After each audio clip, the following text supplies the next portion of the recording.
Hi guys, ako po nagluluto ng cream caramel.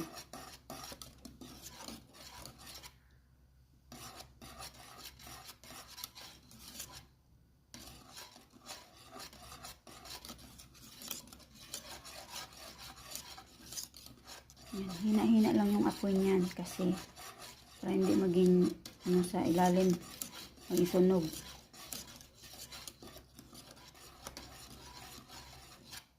Maya-maya matapos na to. Pag sobrang lapot na niya talaga. Ang lagay ko dito guys is gatas at saka yung cornstarch, sugar, and of course tubig. At ito yung pinakaano niya guys.